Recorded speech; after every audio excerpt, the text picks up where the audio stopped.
Good afternoon, everybody. Happy Thursday. Seeing quite the different picture compared to 24 hours ago as clouds have made their way back overhead along with a few bits of rain. First things first, let's talk about winds as we've seen some stronger wind gusts near 25, if not closer to that 30-mile-per-hour mark like up in Monroe and Galena. Winds right now still sustained out of the southeast near 15, if not even up to 25 miles per hour. Now I've mentioned the rain as we do have some rainfall across the state line. Now with this, not really worried about any thunderstorms associated with these showers, but a nice soaking rain is what is ahead, and I do think that it's starting to run into some drier air masses as temperatures at Rockford 59 with dew points sitting at 34 degrees, so definitely running into some more stable air masses. The exception being down in Dixon and Galena, where dew points are enough, where the air is saturated, and rain will continue to fall here over the next coming hours. Now with this, I do anticipate this system to move up toward the north and east across the Rockford Metro by about 2:30.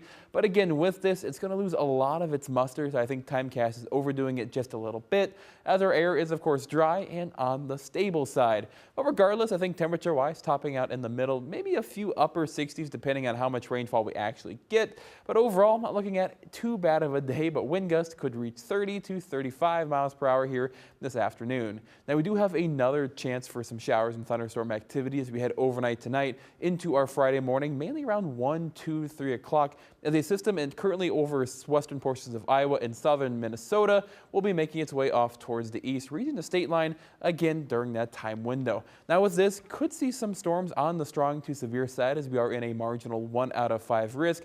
Can't rule out maybe some larger hailstones. I think that's the primary threat here for tonight.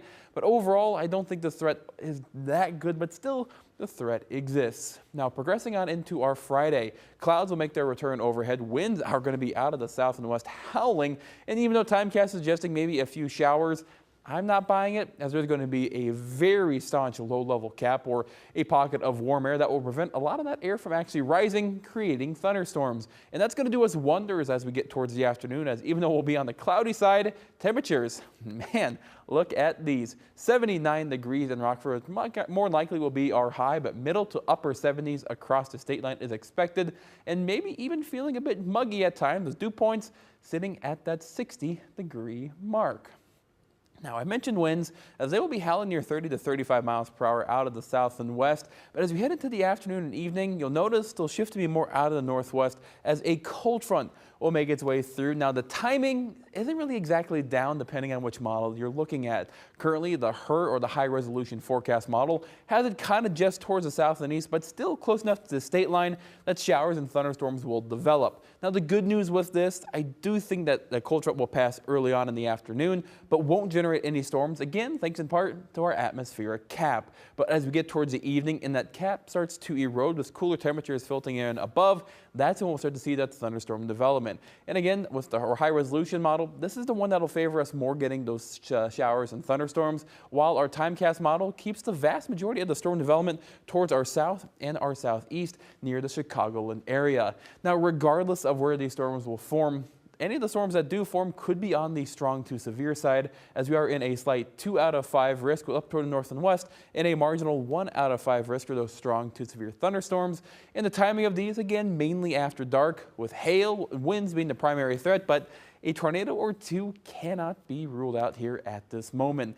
Now, luckily, heading into our Saturday, looking at a much more of a pleasant day with winds out of the northwest, only about 5 to 10 miles per hour, and we'll see a good amount of cloud cover, maybe a few bits of sunshine here or there, but overall temperatures not going to be as warm, up to only a high of 62 degrees. Heading into our Easter Sunday, do anticipate another more substantial amount of rain throughout the day, maybe some on and off showers, so you want to have that umbrella, and if you have any Easter egg hunts, you may want to scoot it over to that Saturday, as we'll only get up to a high of 57, 56 in for us on our Monday, but after that, temperatures take a turn towards the warmer. 71 degrees the high on Tuesday, 72 for our Wednesday, both with partly cloudy skies.